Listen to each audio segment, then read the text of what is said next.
दोस्तों आज हम सीखेंगे एमएस एक्सेल में एडवांस VLOOKUP का यूज कैसे करते हैं। जैसे देखिए दोस्तों, मेरे पास यहाँ पर ये कुछ डेटा दिया गया है। एक अटेंडेंस शीट है जिसमें कुछ एम्प्लॉय के नेम, पोस्ट और उनकी इन्फॉर्मेशन यहाँ पर दी गई है, सैलरी वगैरह की, राइट। और मेरे पास यहाँ पर देखिए, अगर मैं किसी भी एम्प्लॉय का नाम यहाँ ड्रॉप डाउन लिस्ट में से सेलेक्ट करता हूँ तो ये पूरी इन्फॉर्मेशन उनकी यहाँ फिल्टर करके मुझे यहाँ पर दे रहा है। मैं किसी भी एम्प्लॉय का नाम यहाँ सेलेक्ट कर रहा हूँ और आप देख सकते हैं यहाँ पर उनकी पूरी इन्फॉर्मेशन मुझे ये प्रोवाइड कर रहा है। ये कैसे होता है, ये सारी चीज़ें हम स्टेप बाय स्टेप समझेंगे इस वीडियो में। तो दोस्तों नमस्कार, मैं हूं रजनीश मिश्रा। वीडियो में लास्ट तक जरूर बने रहें जिससे आपको सारी चीज़ें प्रॉपर समझ में आ जाए। आपने इसके पहले VLOOKUP का यूज़ किया होगा जिसमें आप देखे होंगे कि हम VLOOKUP का यूज़ कैसे करते हैं। और दोस्तों अगर आप हमारे चैनल में नए हैं तो प्लीज़ चैनल को सब्सक्राइब जरूर करें, जिससे इस तरीके के आपको इंपॉर्टेंट वीडियोज़ मिलते रहें जो आपके बहुत ही काम आने वाले हैं। तो चलिए दोस्तों, सबसे पहले हम इसको डिलीट करते हैं और इसके बाद हम स्टेप बाय स्टेप सीखते हैं कि आखिर हम इस काम को कैसे करते हैं। तो सबसे पहले तो आपको करना क्या है दोस्तों, एडवांस VLOOKUP का यूज़ करने से पहले आप सबसे पहले वो एरिया सेलेक्ट कर लें जहां पर आपको VLOOKUP का यूज़ करना है या जहां डेटा आपको शो कराना है। मैंने ये सारे कॉलम यहाँ से सेलेक्ट कर लिए हैं इस तरीके से। देन इसके बाद आपको फॉर्मूला यूज़ करना है। ध्यान रखिएगा, सेलेक्ट करना आप नहीं भूलें, ध्यान रखें इस चीज़ को। सबसे पहले आपको इक्वल टाइप करना है, देन उसके बाद आपको टाइप करना VLOOKUP, राइट। ये फॉर्मूला का आपने टाइम टाइप किया, ब्रैकेट स्टार्ट करना है आपको।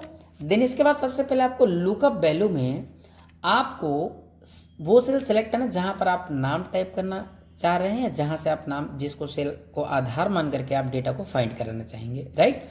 तो मेरी ये सेल है जहां पर मैं नाम टाइप करूं और मैं नाम टाइप करूं तो यहाँ सारी इन्फॉर्मेशन मुझे मिल जाए। तो यहाँ पर आपने पहले लुकअप वैल्यू में सेल को सेलेक्ट कर लिया है।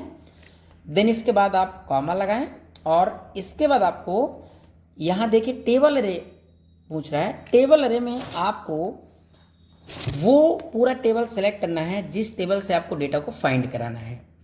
तो ये हमारी पूरी टेबल है जहाँ से मुझे डेटा को फाइंड कराना है। तो हमने डेटा टेबल पूरा सेलेक्ट कर लिया है। आपके पास बहुत बड़ी संख्या में डेटा हो सकता है, आप पूरा टेबल यहाँ पर सेलेक्ट करेंगे इस तरीके से। देन इसके बाद आपको कॉमा यूज करना है और कॉमा यूज करने के बाद आपको यहाँ से एक छोटा सा काम करना है जो कि आपने VLOOKUP में नहीं करते हैं। तो आपको यहाँ सबसे पहले कर्ली ब्रैकेट ऑन करना है, इस तरीके से लगाना है। और इसके बाद आपको यहाँ पर कौन कौन से कॉलम की रिपोर्ट आप यहाँ शो कराना चाह रहे हैं। मैंने चूंकि यहाँ से सारे कॉलम को, यहाँ पर मैं सारे कॉलम की रिपोर्ट शो कराना चाह रहा हूँ, तो मेरा ये पहला कॉलम है। यहाँ पर आपको जो कॉलम नंबर फिल करना है, कॉलम इंडेक्स नंबर, तो मुझे ये सारे कॉलम की रिपोर्ट शो करना है। तो ये मेरा पहला कॉलम है। पहला कॉलम तो मैं यहाँ नाम टाइप करूँगा, इसको छोड़ देता हूँ। बाकी दूसरा, तीसरा, चौथा, पांचवा, छठवां, सातवां, आठवां और नौवां, ये पूरे कॉलम मुझे शो कराना है। अगर आपको सारे नहीं चाहिए, जो अपने हिसाब से चाहिए, तो आप उन कॉलम को यहाँ पर टाइप कर सकते हैं, वो कॉलम यहाँ ऐड करके, और आप उन्हीं कॉलम की रिपोर्ट शो करा सकते हैं, ठीक है। तो ये अपने ऊपर डिपेंड करेगा कि हमें कौन कौन से कॉलम की रिपोर्ट यहाँ पर शो कराना है। तो अब मुझे पूरे कॉलम की रिपोर्ट शो कराना है, तो मैं यहाँ पर सारे कॉलम का नंबर टाइप करूँगा कॉमा लगा लगा के। जैसे मुझे 2, तो मैंने 2, फिर कॉमा तीसरे का भी चाहिए, कॉमा चौथे का भी, पाँचवें का भी, छठवें का भी, सातवें का भी, आठवें का भी और नौवें का भी। आप देख सकते हैं दूसरा, तीसरा, चौथा, पाँचवा, छठवां, सातवां, आठवां और नौवां। तो मैंने पूरे 9 कॉलम यहाँ पर टाइप कर दिए हैं। देन इसके बाद आपको कर्ली ब्रैकेट को यूज करना है। अब इसके बाद आपको पुनः कॉमा लगाना है। अब इसके बाद आपको यहाँ पर आपसे पूछता है रेंज लुकअप में कि आपका अगर डेटा शॉर्ट लिस्टेड है, अल्फ़ाबेटिकल आपने इसको शॉर्ट लिस्टेड से करके रखा है, तो इसके लिए आप ट्रू सेलेक्ट करेंगे।